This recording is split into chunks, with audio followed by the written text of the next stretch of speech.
Flying into Iceland, the traveller experiences some of the excitement and anticipation that Ingolfur Arnarsson, the first Viking to settle permanently on the island, must have felt when he arrived in 874.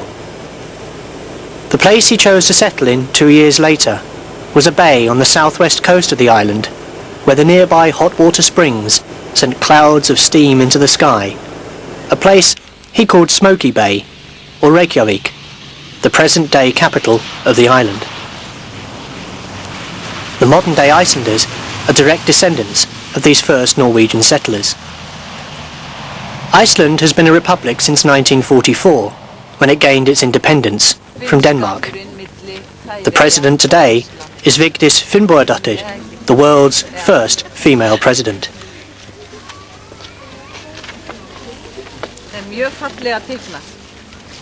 The presidential residence, Bessastaðir, is on a peninsula called Álftanes in the southern part of Reykjavik. Government House, where both the President and the Prime Minister have their offices, is in the centre of the city, having originally been built as a prison. In 1986, the city's official reception building, Höfði, became famous the world over as the venue for President Reagan's meeting with Secretary Gorbachev. The largest building in Iceland is Hallgrímur Church, with seating for over 1,200 people. There are magnificent views from the top of its 72-metre-high steeple. Christianity came to the country around the year 1000, and today about 95% of the population are members of the Lutheran State Church. In front of the church is a statue of one of the most famous Vikings, Leif Erikson, the first European to discover America. The hot water springs that gave the city its name are an important part of modern Icelandic life. Hot water pools such as Sundlaug Reykjavik are to be found throughout the island. The water in the small hot pots is at 25 to 40 degrees Celsius. This building, known as the Pearl, is part of the city's environmentally friendly central heating system. Hot water is pumped out of the ground, stored in its tanks, and then sent out to the city's houses. Reykjavik has much to offer the visitor, but anyone wishing to experience Iceland's magnificent countryside must leave the city behind. To the southwest of the capital is the Blue Lagoon, a hot water pool whose rich mineral content is said to have healing properties.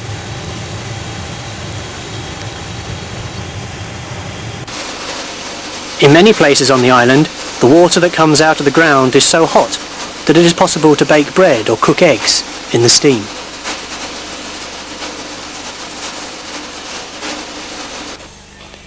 In the town of Hveragerði, 40 kilometres to the southeast of Reykjavik, large greenhouses are heated by the local hot water springs. These are used to grow produce from ordinary houseplants to more exotic flowers such as roses and orchids, as well as a wide variety of vegetables.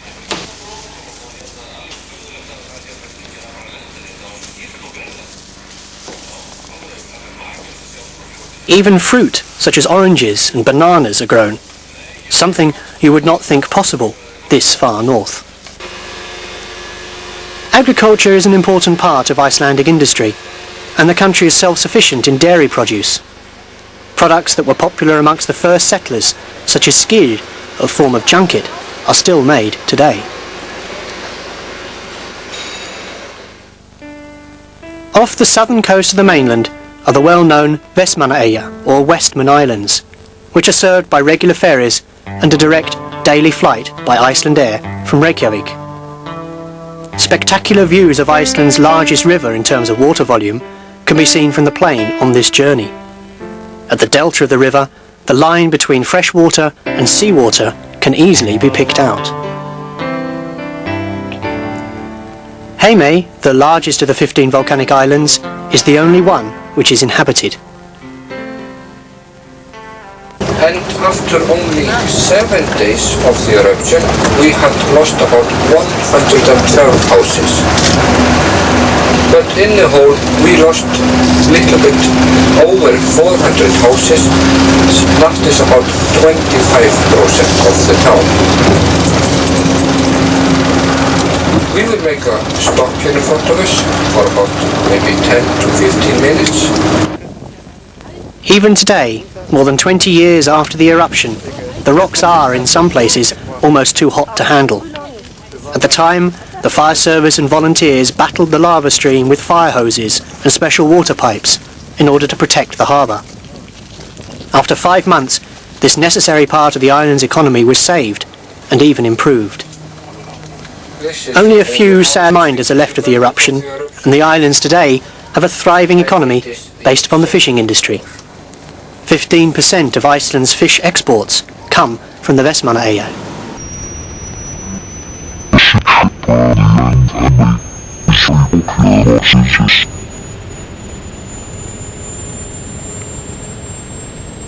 One of the main attractions on these sea trips is the rich variety of bird life.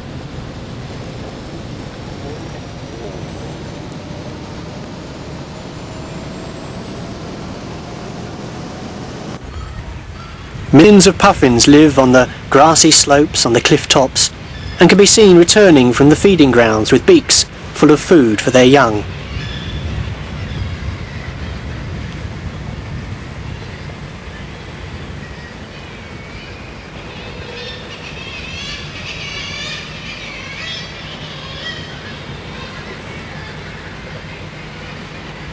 From the steep cliffs, the characteristic cry of kittiwakes reaches the boat.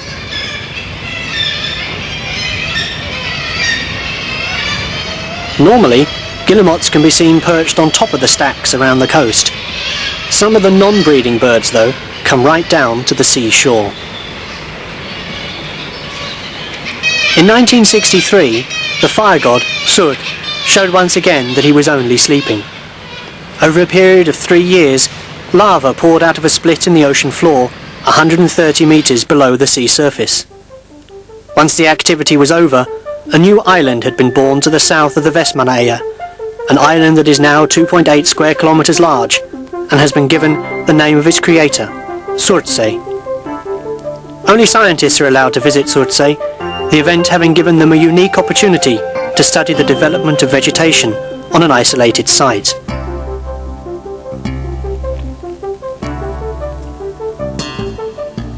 Like Surtsey, much of Iceland appears somewhat desolate. In the centre of the island is the largest desert in Europe, Sprengisandur, through which a road passes, linking the south of the island with the north. This road was used in the past especially by priests, Travelling between different parishes, but then fell into disuse. In 1933, the first car made the journey, a journey which even today demands four-wheel drives and a great deal of care. The road passes a large number of impressive waterfalls, such as Hjálparfoss, near the point where the metal road becomes a dirt track. The volcano, Hekla, was considered in the past to be the entrance to hell. The smoke rising from its peak was thought to come from the underworld itself. While that belief has died, the mountain's volcanic activity which gave rise to it is still of interest today. Meltwater from glaciers in the highlands runs down to join rivers and lakes along the route. The line between the clear blue water of the lake and the meltwater, made brown by the large amounts of soil and rock particles it brings with it, can be easily seen. Vegetation becomes sparser the further into the centre of Iceland you go. In places, though, plants such as this Arctic river beauty brighten up the surroundings. trip through Sprengisandur has become easier recently due to the building of a number of new bridges. Even so, some rivers have still to be forded, making the journey hazardous in small vehicles. The road is only open during the summer months of July and August, and even then, the buses that make the route can on occasions have difficulty in getting through.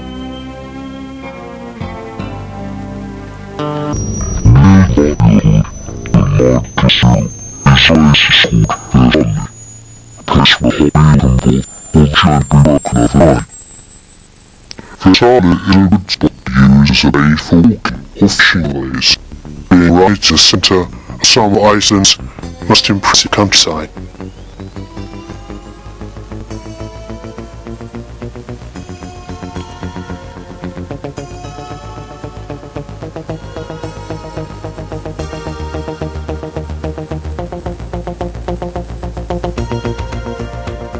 After a short break, it's back on board to continue the 12-hour-long bus journey from south to north.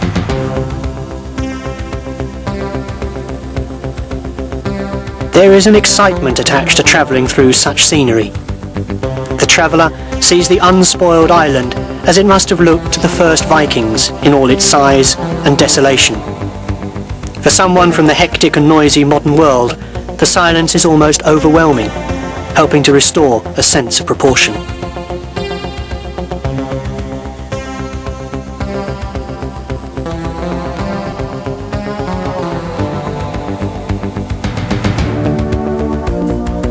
The next stopping point on the journey Is in Niðardalur, near to the glacier Fjalljökull, about 800 metres above sea level.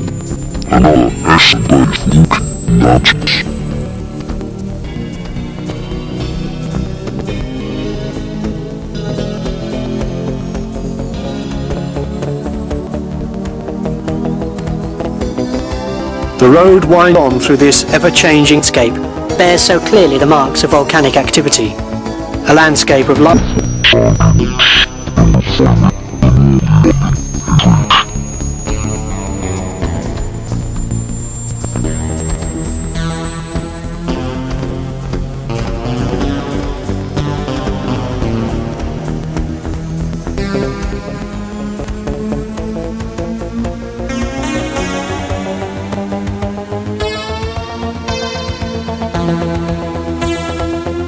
The last point of interest on the journey is the waterfall, Aldeyjarfoss. Here, the volcanic activity of the past is again to be seen in the basalt pillars revealed in the rock face.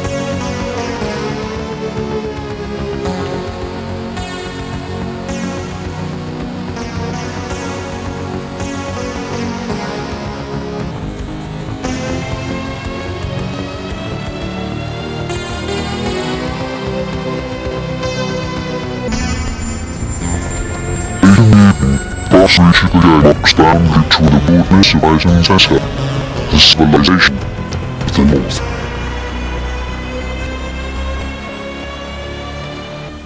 A popular route through the central Iceland is Kiesewetter, the road that passes between the two large Glaciers, Langjökull and Hofsjökull. This road is to the west of that part. It's recited up and it's the shortest route between north and south. The name of the road, Jörð, means valley, and first fact the road passes through a valley directly between the two glaciers. It is another route that demands great care in travelling, as well as a vehicle that is able to manage the difficult terrain.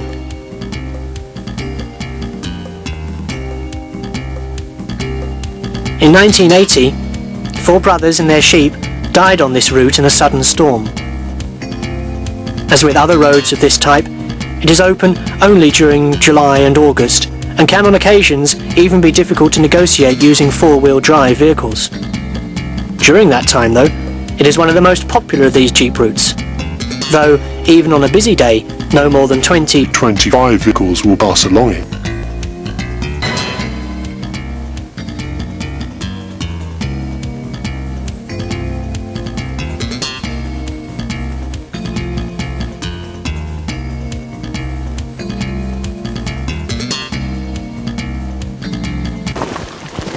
A place that has been popular as a resting spot for centuries is Kiesewetter, a site where hot water bubbles out of the ground. In the past, this was a refuge for outlaws.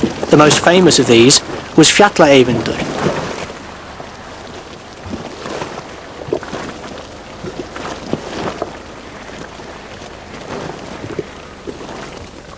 The remains of what was his house can still be seen near the hot springs.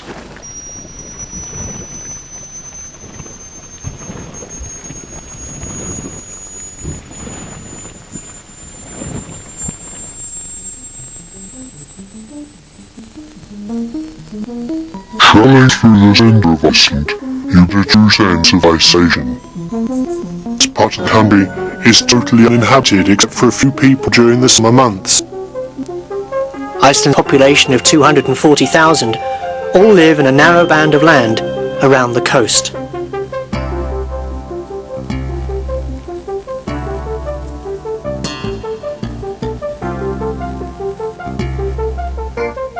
In 1961, mountain range. This range dominates the area to the southeast of the road. Its highest peak, Snækollur, 1,482 metres high. Animal life is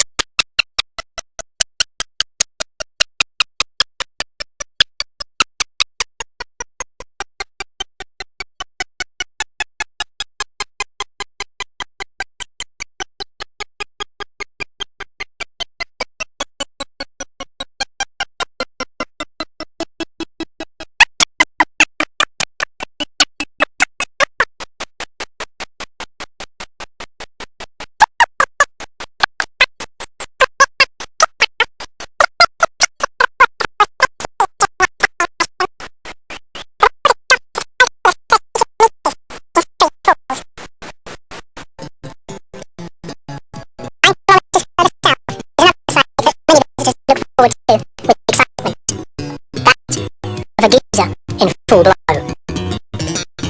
This one, called Snækollur, erupts every 5 minutes. It is a smaller version of the original geyser, which is no longer active. The road which links the populated areas of Iceland together encircles the island. Its reputation in the past was of a road that is difficult to negotiate. However, much has been done in this respect, and it is now passable using ordinary family cars.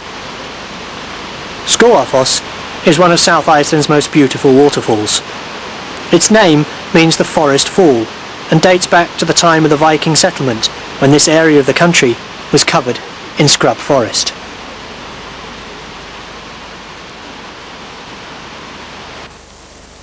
"12% of Iceland is covered, as its name suggests, in ice. The southern stretch of the road around the island runs very close to the glacier Sólheimajökull. The foot of this glacier is coloured black by the amount of debris it has picked up on its slow journey down the mountain.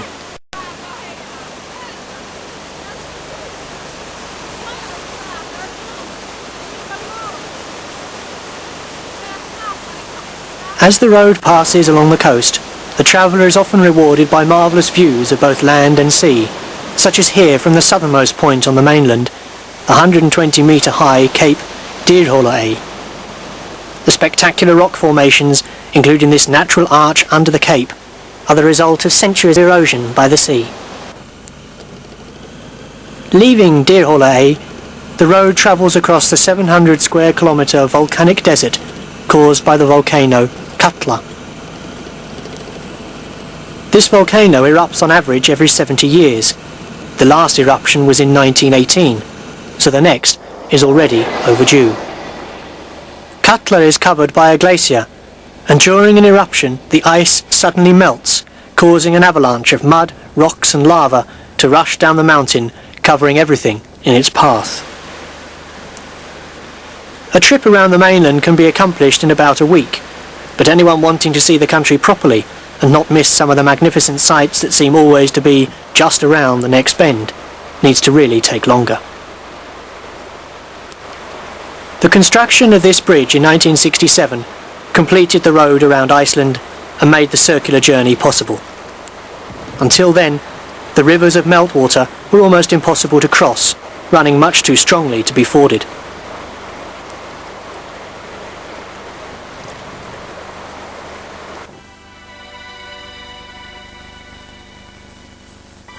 One of the high points of a trip round the southeast of Iceland is a visit to Breiðamerkurlón, a lake formed of meltwater at the foot of a glacial arm coming down from the largest ice cap in Iceland, Vatnajökull.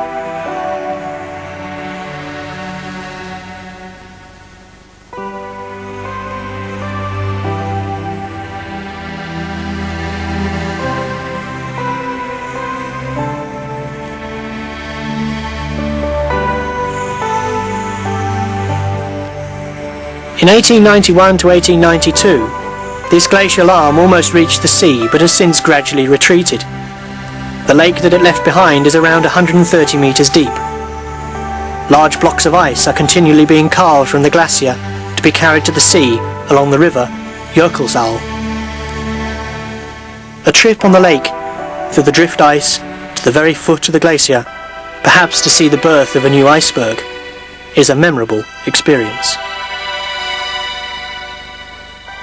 To the west of the lake is Öræfajökull, the glacier which covers the Iceland's highest mountain, the 2,119 metre high Vanadalsklukkur.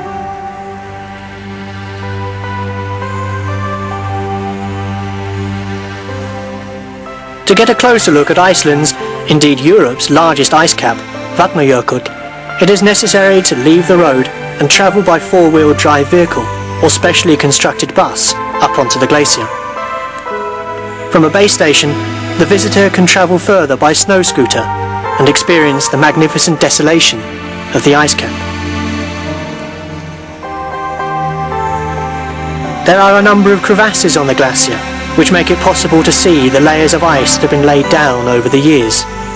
These layers can be read by scientists in much the same way they do tree rings, to help determine climatic conditions in the past.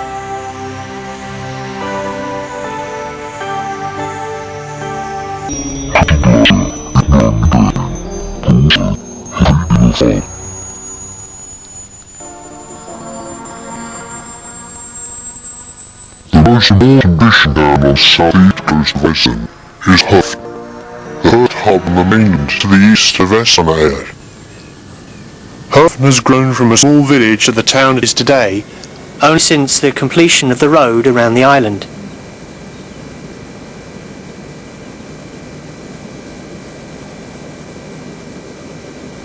The bay on which Höfn lies is protected from the sea by two low-lying spits of land, which almost meet in the middle. It is through this narrow gap that the many fishing boats that land here have to pass.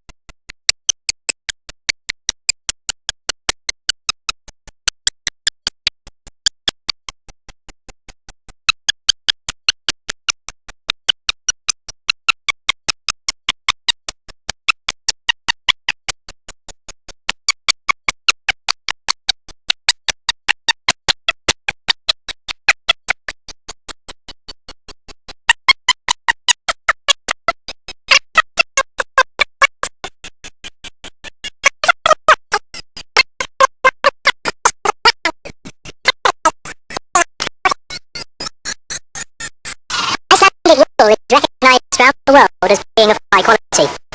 Even so, demand has fallen recently due to the increasing use of man-made fibres. There are, though, still companies throughout Iceland that turn this natural resource into quality products.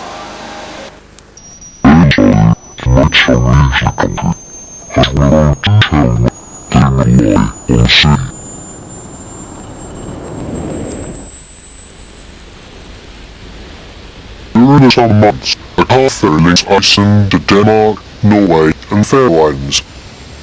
It docks 30 kilometres from Eilstaði At Seyðisfjörður, Iceland's summer gateway to Europe. Seyðisfjörður is an important fishing port, being built around a large fish meal factory. The visitor who arrives by car at Seyðisfjörður has a choice of heading north around the island or south. Decision will partly depend on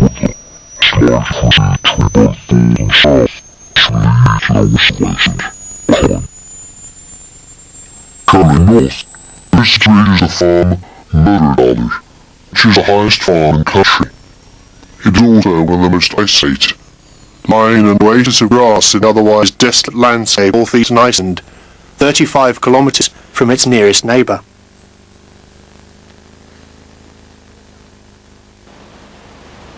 In the summer, vast amounts of meltwater turn Dettifoss on Iceland's second longest river into a foaming cascade.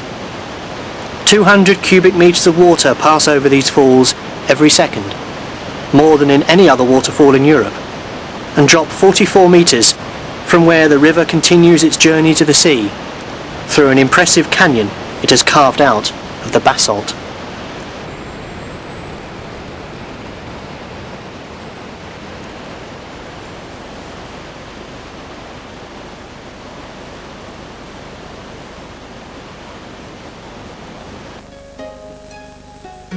According to ancient Icelandic myths, this horseshoe-shaped rock formation, called Ásbyrgi, was formed by Sleipnir, Odin's 8-legged horse, stamping on the ground.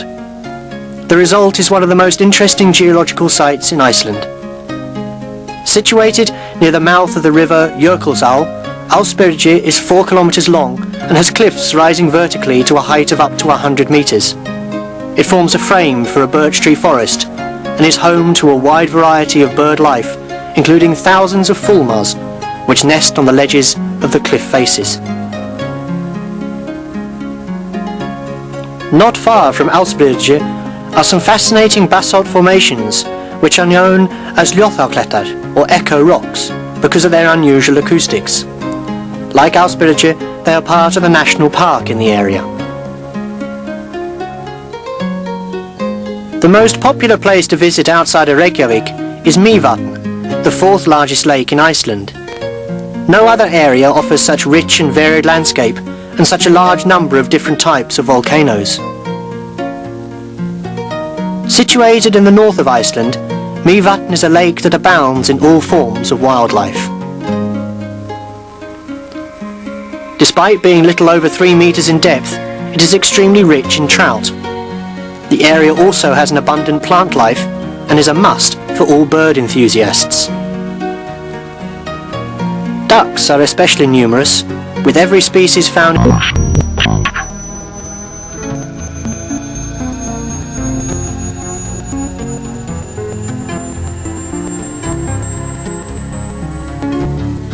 Since England is less welcome, I'm choosing to give the lake's name to water, though the species does not bite and only appears during calm weather. To the south of Mývatn is a called pseudocrater.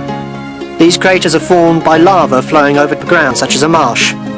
A build-up of gases occurs below the lava, which eventually results in an explosion, leaving a crater of incredible natural symmetry behind.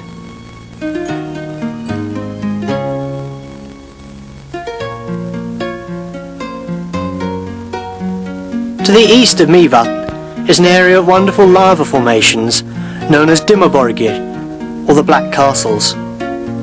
These formations were caused by a partial sinking of a lava layer. The stacks that were left behind have been eroded by the weather into fascinating shapes and patterns of almost Gothic beauty.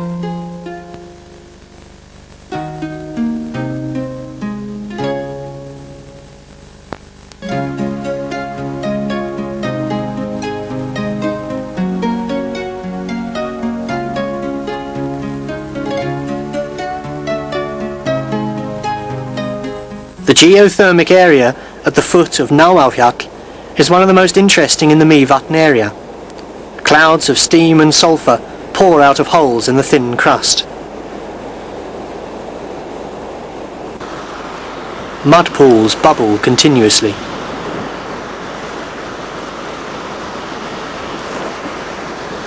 Here you can come into close contact with the forces that created Iceland, though not too close. A number of people have burned their feet in walking where the ground is still too thin to support them.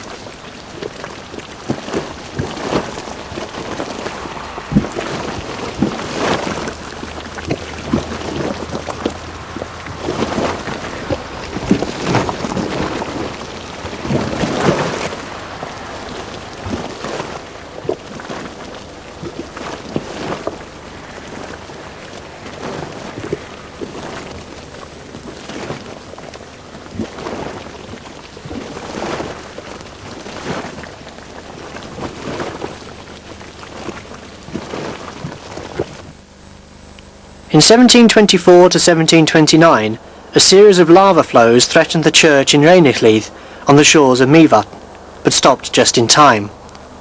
This type of flow is known as plate lava, and is caused by a new stream of lava flowing over an older, cooled layer.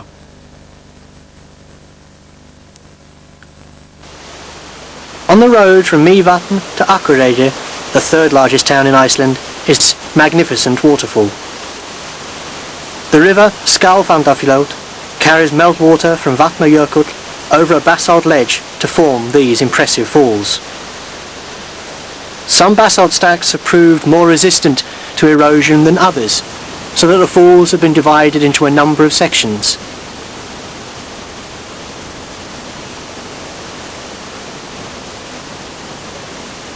At the time of the Christianization of Iceland, a local farmer called Olgerd threw his statues of the Norse gods into the falls. A waterfall of the gods.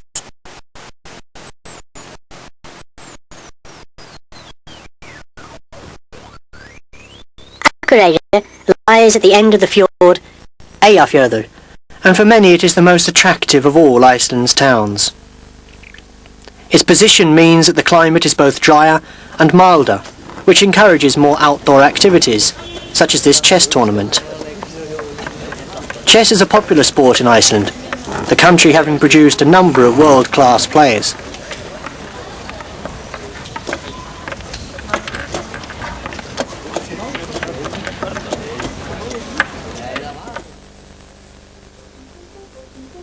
There is a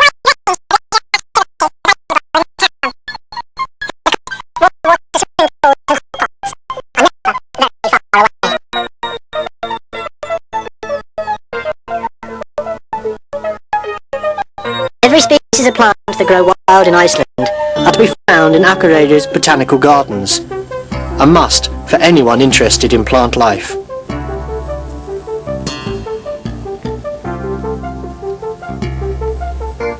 A short flight north of Akureyri is the small island of Grímsey, whose villagers are totally dependent on fishing.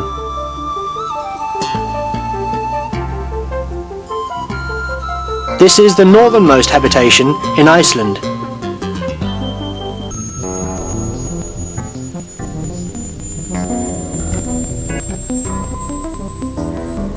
Grimley lies on the Arctic Circle. A signpost shows distances to some of the world's cities. All those crossing the circle Are given a certificate to commemorate the event.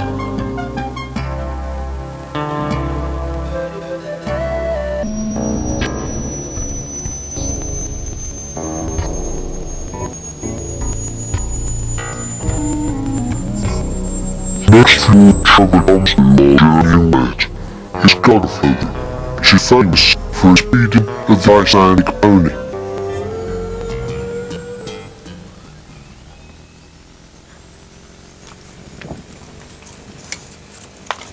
This pony is a direct descendant of the horses the Vikings brought with them. They are well known as being both good-tempered and friendly, making them especially suitable for people who have no experience of riding.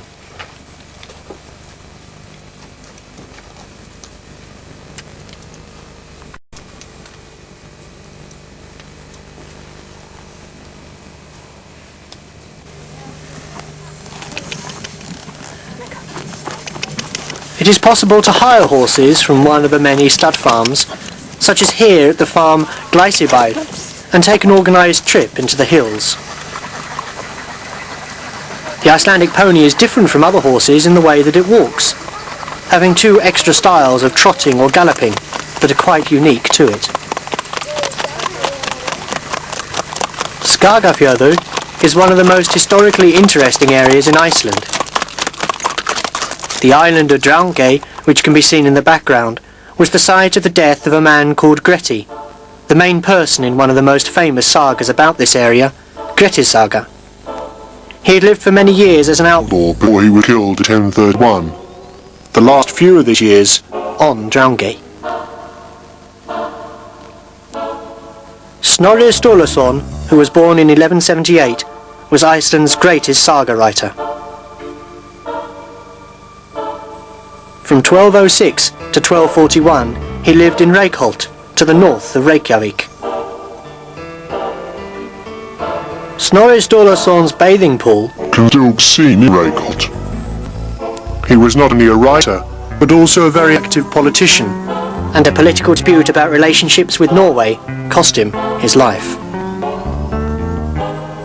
Skálholt was the centre of religious life in Iceland from the arrival of Christianity in about the year 1000 to 1785, when this was moved to Reykjavik. In 1550, the last Catholic bishop, Jón Arason, was put to death here without a trial, on orders from the Danish king because he would not convert to Protestantism.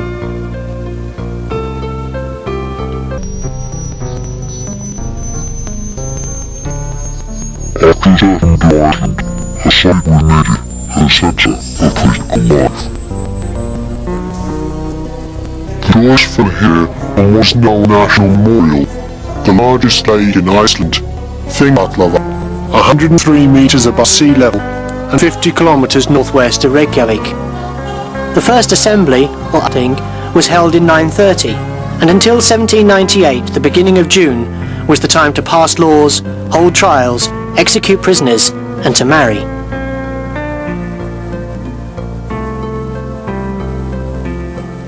Iceland is a country that has something to offer everyone, from steaming spas to snow-covered mountains, from historical intrigues to modern tourist attractions. The land the Vikings discovered remains as exciting and unspoiled as it was when Ingolfur Arnarson first saw it more than 1100 years ago. 50 years before the settlement of Iceland, another Viking, Grumur Kambam, had landed on a group of 18 islands to the southeast of Iceland, the Faroe Islands. The journey between the two lands is easier now than it was then, with 2 weekly flights by Iceland Air, linking the two cousin countries. The Faroes, like Iceland, are resistant to volcanic activity. 3 major layers of volcanic rock have been laid down on top of each other as a result of lava streaming from cracks in the ocean floor. The islands clearly show the effect of glaciation, with the typical fjords and round-floored valleys, though no part of the islands is now permanently covered with ice. The Faroe Islands are a self-governing part of the Danish kingdom, and since 1976 the Faroese Post Office has produced its own stamps. The Faroese name for the islands, Føroyar, is thought to mean sheep islands, and throughout their history sheep have played an important part in the lives of the Faroese. The sea has also played an all-important role as the source of food for the island's inhabitants. As a result of this, all but one of the villages lie by the sea. The traditional Faroese boat is a direct descendant of the boats that brought the forefathers of these people to the islands. Its Norse lines can clearly be seen, and its seaworthiness has been tested over and over again in some of the world's least hospitable seas. Like the Icelanders, the Faroese have their own language. Both of these come from the Viking language spoken by the first settlers, and they are very closely related.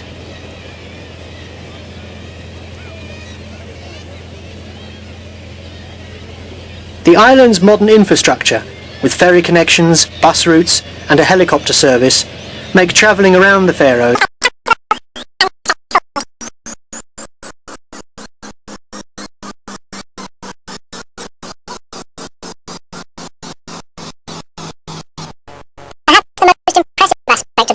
for the first-time visitor is the magnificent and unspoiled landscape. Wherever you turn, panoramic views of islands and sea are to be found.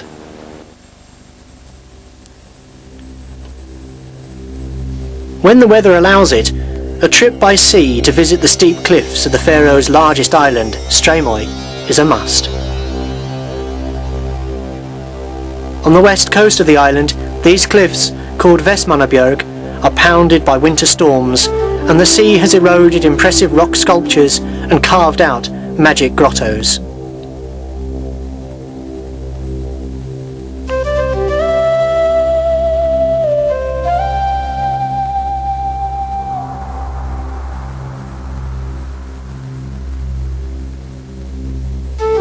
Sailing beneath these sheer rock faces to the cries of thousands upon thousands of seabirds is an experience that will not easily be forgotten.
North of the Vestmannabjörg is the small village of Saxum, with one of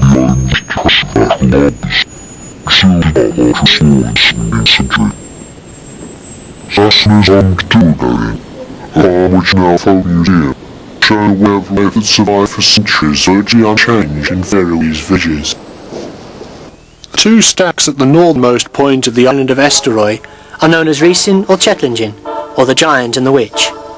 The story goes that these two trolls tried to tow the Faroes north to Iceland. Their attempt failed, for at the rising of the sun they were turned to stone. Chetnavik is one of the oldest villages in the islands, with archaeological remains having been found which date back to almost the time of the Viking settlement. The old part of the village has been preserved in the traditional style, with houses having grass roofs and tarred walls. The village of Kruivik on Streymoy has the best preserved Viking house and stable in the islands. The fireplace in the longhouse can clearly be seen, as can the double-skinned walls of stone, the cavity having been filled with soil. Jegf on Eysturoy is one of the most picturesque villages in the Faroes.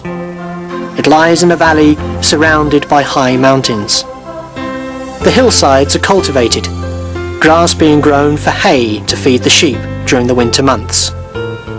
Haymaking is a family affair, everyone taking part in what is an important cultural event for the village. Like most villages, it has grown up around a small river. A river that gives water to the inhabitants and is a natural playground for the children.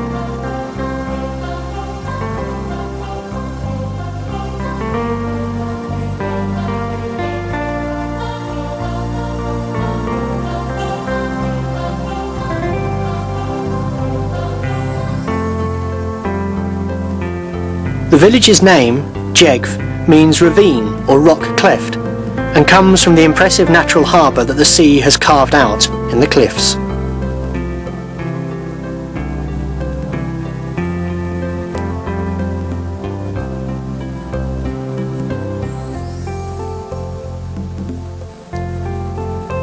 The second largest town on the Faroes is Klaksvík in the Northern Islands. It is the most important fishing port in the country, its natural harbour being home to a large fleet of both inshore and deep-sea fishing vessels.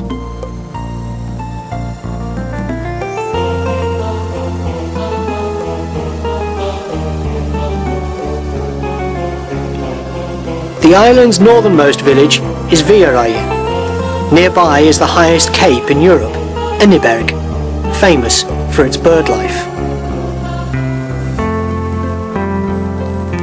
To the west of Viðareiði, on the opposite side of the sound, is the tiny village of Múli, with its handful of inhabitants, an excellent base for walking tours in the mountains.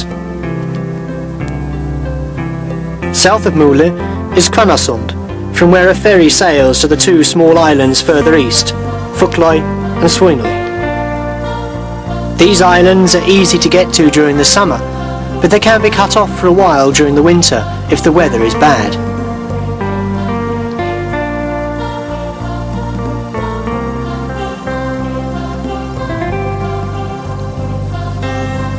The Faroes have always been dependent on the sea for communications with the outside world. This is still true today, despite the advent of air travel.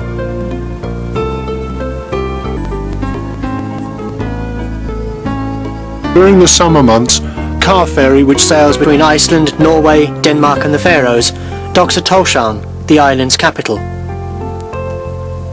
About a third of the Faroes' 45,000 population lives in Tórshavn, which despite its size offers all that can be expected of a modern European town, from shopping centres to museums, from sports grounds to art galleries.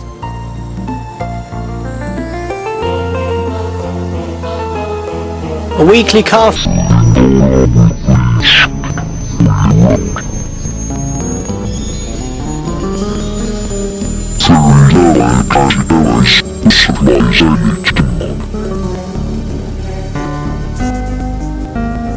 Faroe National Day is July the 29th. It is called Ólavsøka.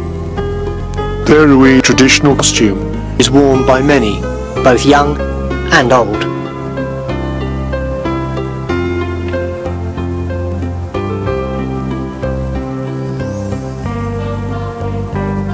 The spit of land that juts into the bay on which Tórshavn is built is called Tinganes, and was the site of the Viking assembly. The offices of the Faroese government are now to be found there. During the Middle Ages, Tórshavn was little more than just a harbour, the religious and political centre of the islands being in the village of Kiesewetter, about 15 kilometres distant. The remains of a Gothic cathedral can still be seen, along with St Olaf's Church, and the farm building which is built on the site of the bishop's residence. The island off Kiesewetter was, until the 17th century, attached to the mainland. Remains of houses from that time can still be seen.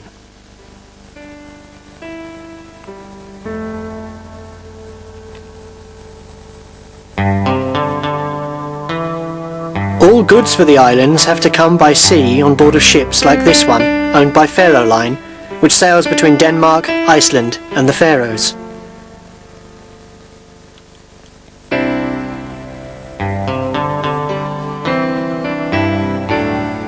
The southernmost island in the group is called Suðuroy. The western cliffs are steep and harsh, home to thousands of seabirds.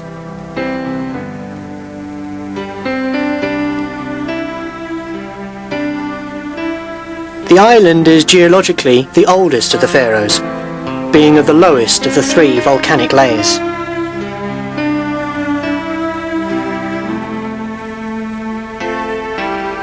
The interplay between sea and land has helped create Iceland, the Faroes,